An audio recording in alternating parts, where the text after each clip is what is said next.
Imagine stepping onto your own land, only to find an entire mini-village built on it, without your permission. 5 cottages, fully furnished, rented out to strangers, and the so-called owner? A Karen with the audacity of a Hollywood villain. But here's where it gets even crazier. When I confronted her, she didn't just refuse to leave. She sued me for trespassing.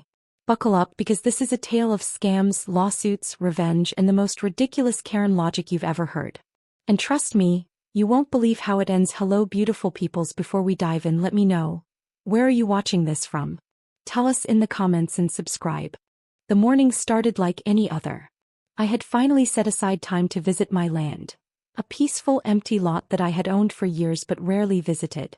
Work had kept me busy and I hadn't thought much about it. But today something felt off.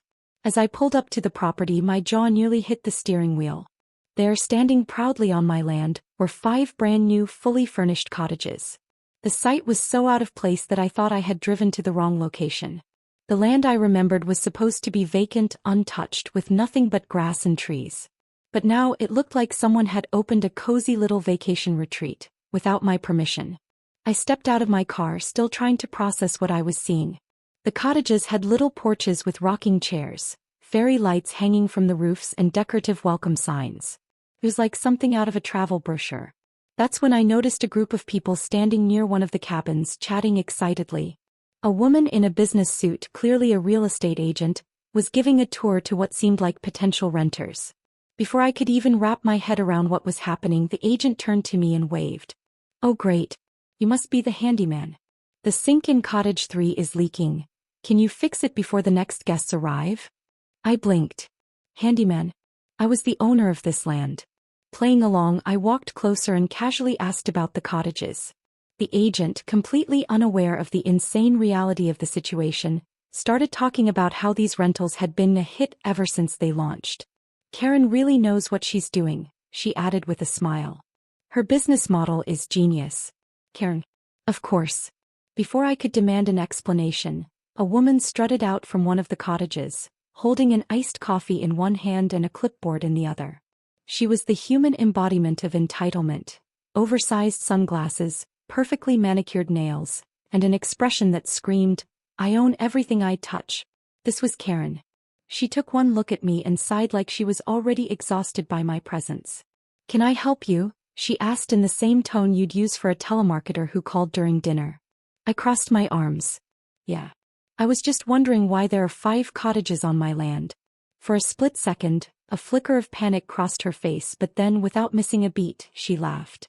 "Oh, you must be mistaken. This is my property." I shook my head. "No. I own this land. I have the deed. I bought it years ago." Karen's expression barely changed. Instead she smirked. "That's funny," she said, flipping through her clipboard. "Because according to this, I own it now." She handed me a document. A sketchy, clearly fake lease agreement that stated she had purchased the land for $1. I stared at her, then back at the paper. "This is a joke, right?" Karen adjusted her sunglasses. "No, but I'm laughing anyway." My patience started wearing thin. "You can't just take someone's land and build rentals on it." Karen sighed dramatically, like I was the unreasonable one. "Look, if this was really your land, wouldn't you have been living here? You can't just leave a piece of land empty and expect no one to use it. It's called being resourceful." I was stunned. That's not how ownership works. But Karen wasn't done. She crossed her arms and tilted her head. "Well, I've been here for over a year. I built these cottages. I run this business. I have tenants. If anything, you're the trespasser now." That's when I realized just how deep this scam ran. I turned to the renters, hoping for support, but instead I got glares. One couple actually scolded me. "You really shouldn't harass property managers," the woman huffed, clutching her purse. "We paid good money to stay here." Another guy chimed in. "If you're just mad because she's successful, that's your problem, man." I couldn't believe what I was hearing. Somehow, Karen had convinced these people that she was the victim and I was the outsider trying to ruin her business. I pulled out my phone and called the police. Surely, once the cops saw my property deed, they would put an end to this madness. But things didn't go that smoothly. When the officers arrived, Karen immediately burst into fake tears. "Oh, thank God you're here," she sobbed, clutching her chest like she was having a heart attack. "This man is trying to steal my business." The officers looked at both of us. "Do you have proof of ownership?" one of them asked me. I pulled up the official deed on my phone and handed it over, expecting Karen to finally get shut down. But then she pulled out her own papers, the fraudulent ones, and handed them to the officers. They skimmed through them before one of them sighed. "This sounds like a civil matter, you'll need to take this to court." I nearly lost it. A civil matter? She's literally squatting on my land. Karen sniffled and clutched her pearls. "I'm a businesswoman, I invested my entire life savings into these cottages. He's just trying to take them away from me." I could see the officers growing tired of the back and forth. "Sir, until a judge rules on this, we can't force her to leave." I was in shock. Karen stood there, arms crossed, a smug grin plastered across her face. And that's when she dropped the ultimate bombshell. "If you don't leave," she said sweetly, "I'll have no choice but to sue you for trespassing." I couldn't believe what I was hearing. She built on my land. She stole from me. No. She was threatening to take me to court asterisk asterisk. This wasn't just entitlement. This was war. I thought Karen had reached peak delusion when she claimed I was trespassing on my own land. But nothing could have prepared me for what came next. A few days later, I heard a loud knock on my door. When I opened it, I was met by a man in a cheap suit holding a stack of papers. "You've been served," he announced, shoving the documents into my hands before walking off without another word. Confused, I flipped through the papers, scanning the legal jargon until the words finally sank in. Karen was suing me for trespassing on my own property. At first I actually laughed. This had to be a prank, right? Some elaborate joke? But the deeper I read, the more real it became. She was suing me for $100,000 in damages, lost rental income, and emotional distress. Apparently, my harassment and attempted land theft had caused her severe psychological trauma. The sheer audacity of it all made my blood boil. She had stolen my land, illegally built on it, and somehow convinced a court to entertain her delusional lawsuit. I knew I needed a lawyer fast. Sitting across from my attorney the next day, I half expected him to tell me that the whole case was ridiculous and would be thrown out immediately. But after skimming through Karen's lawsuit, he leaned back in his chair, rubbing his temples. "This is impressively stupid," he muttered. But he sighed. "There's a judge in this district who's known for siding with squatters. If we get him, things could get messy." My stomach dropped. "You're saying she actually has a chance?" He shrugged. "If she spins it the right way? Maybe." I refused to let that happen. Determined to prove just how deep Karen's scam went, I started digging. And what I found made my blood run cold. Karen wasn't new to this game. She had done this before. In 3 different states. Every time it was the same pattern. She would find vacant land, build unauthorized rental properties, list them on Airbnb, and rake in cash. By the time the real owner realized what was happening, she would drag them into drawn-out legal battles, pretending to be the victim. If she lost, she would simply vanish before paying a single cent. She was a serial squatter. Armed with this information, I was ready for our day in court. But Karen, she was ready too. The morning of the trial, she showed up wearing a neck brace. Yes, a neck brace. As soon as the judge entered the courtroom, she dramatically winced, clutching her collarbone as if she were barely holding herself together. "Your Honor," she sniffled, voice trembling, "the defendant," she meant me, "has terrorized me for weeks. His threats, his aggression. I haven't been able to sleep. I live in fear every day." I couldn't believe what I was hearing. This woman had transformed into a full-blown soap opera character. But then came the final act of her performance. "I invested everything I had into these cottages," she whimpered, dabbing fake tears from her eyes. "I trusted that the land was mine. I put my life savings into this dream. And now he's trying to take it all away from me." For a moment I actually felt nervous. The judge frowned, clearly considering her words. And then, my lawyer dropped the bombshell **. "We'd like to submit new evidence," he said, sliding a folder across the table. The judge opened it. Inside were screenshots from Karen's own social media accounts. Posts bragging about her Airbnb empire. Photos of her posing in front of her cottages captioned, "I make money in my sleep. These suckers are paying for my vacations." And the best part? A video clip from just 2 weeks ago, where she laughed about how easy it was to trick landowners. "I mean, if they really cared about their land, they'd be using it, right?" she said, sipping wine on camera. If it's just sitting there, why not put it to better use? The courtroom fell dead silent. Karen's face lost all color. The judge cleared his throat. Miss Karen, would you care to explain this? She opened her mouth. Then closed it. Then opened it again. But no words came out. For the first time since this nightmare started, she had nothing to say. As if that wasn't bad enough, my lawyer delivered the final blow. Your Honor, we also have a witness. A Zoom screen lit up on the court's projector, revealing a man from another state.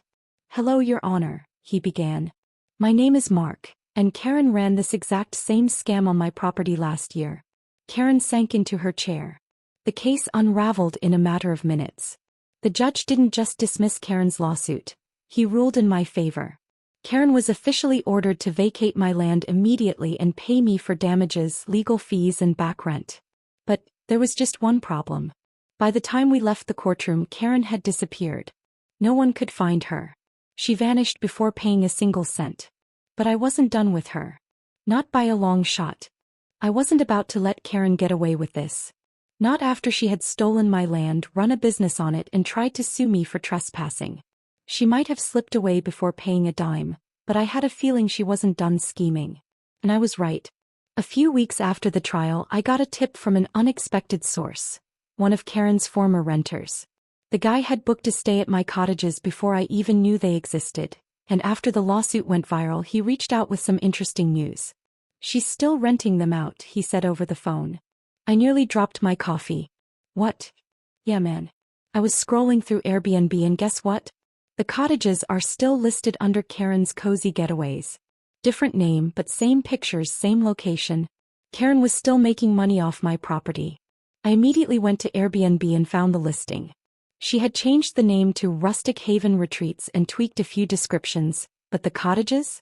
The photos? Exactly the same. She wasn't just ignoring the court's ruling. She was doubling down. That's when I decided it was time to play her game. Instead of reporting the listing right away, I did something a little more creative.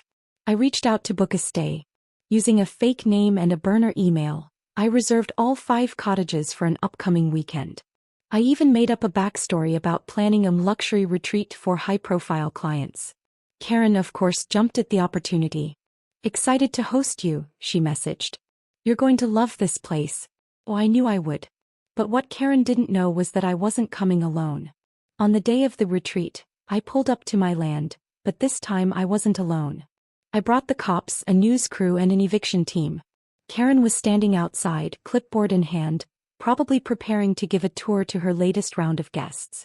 When she saw me step out of my car, her confident smirk faltered. When she saw the police, she turned pale. Karen, I called out, smiling. Funny running into you here. On my land again. She recovered quickly, planting her hands on her hips. This is harassment, she shrieked. I don't know why you're obsessed with me, but I will be pressing charges. One of the officers stepped forward. Karen, this property legally belongs to him. You were ordered to vacate. You're trespassing. No, I'm not, she argued. She never got to finish. The officer handed her a final eviction notice, along with a warrant for fraud. Turns out, listing and renting property you don't own? That's illegal. The news crew filmed everything as Karen lost it. She started screaming about how she was being unfairly targeted, how this was a setup, how she was going to sue everyone in sight. But no one was listening. Her renters started showing up, suitcases in hand, completely confused as they watched her get escorted off the property. A couple even yelled at her for scamming them out of money. I paid $600 for this weekend, you psycho, one guy shouted. As Karen was hauled away, she did the most Karen thing possible. She turned to the news cameras, flipped her hair, and announced, I'll be speaking to my lawyers about this. Then she was gone. But I wasn't just satisfied with kicking her out. I wanted to make one final move that would make sure she never tried this again. Instead of tearing down the cottages, I decided to keep them. Only this time they were run legally. I fixed them up, changed the name, and started renting them out myself. And just to really rub salt in the wound, I donated a portion of the profits to a charity that helps evicted families. Karen, meanwhile, she tried pulling the same stunt in another state. But this time the internet was waiting for her. After my story went viral, people started recognizing her name and warning others. The moment she tried listing new rental properties under a different alias, the comments section exploded with people exposing her. Within weeks, she was blacklisted from every major rental platform. Her scamming days officially over. My story spread like wildfire. Within days of Karen's dramatic eviction, the internet had latched onto the absurdity of it all. People couldn't believe someone had the audacity to steal land, build rental properties, sue the actual owner, and then keep renting them out even after losing in court. Reddit exploded with discussions. My post in r/EntitledPeople shot to the top and the comments were legendary. Karen really built an Airbnb empire on stolen land and thought she could sue the actual owner? This is peak Karen behavior. One user wrote, she didn't just double down. She built 5 cottages on top of her bad decisions. Another said, this is why we need a Karen Hall of Fame. Then came the memes. People photoshopped her face onto Monopoly game boards with captions like, go directly to jail. Do not pass go. Do not collect rent. Others made fake Airbnb listings under names like Karen's Stolen Cottages and Squatters Suites with descriptions like, perfect getaway for those who don't believe in property laws. Then came the real twist. As more people shared my story, other victims started coming forward. Karen had pulled similar scams on at least 5 different people. A woman in Texas claimed Karen had tried to turn her land into a glamping retreat. Another man in Florida had been dragged into court just like I was, with Karen attempting to use fake documents to claim ownership.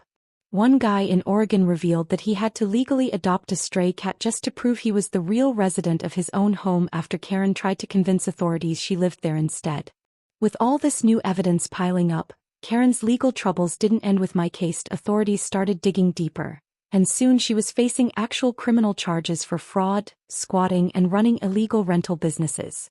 In other words, her days of scamming were officially over. But Karen, being Karen, still tried to make a comeback. Months later, she resurfaced on social media under a new name, branding herself as a real estate mentor. She was selling an online course called Millionaire Mindset: How to Profit from Real Estate with No Money Down. In the course trailer, she stood in front of a luxury house, flashing a fake smile. I built my success from the ground up, she said. Now, I want to teach you how to make passive income without ever owning a single property. The comments section was a massacre. Girl, you didn't own property, you stole it. Your business model is literally called squatting. Karen's masterclass: How to Get Evicted in All 50 States. Her rebrand flopped instantly. Within days, people exposed her real identity and her course website was taken down. Now, as far as I know, Karen has disappeared into the void, probably searching for her next scam. But thanks to the internet, she won't be able to get away with it again. As for me, I kept the cottages and turned them into a legit business. They're now run the right way, and a portion of the profits goes to charities that help families fight wrongful evictions. Every time I walk past the cottages, I laugh. Because the ultimate irony is that Karen built this whole thing thinking she was getting away with the perfect scam. Instead, she handed me a fully built rental business, for free. No. She has nothing. The final lesson here? If you're going to scam someone, maybe don't pick the guy who actually owns the land.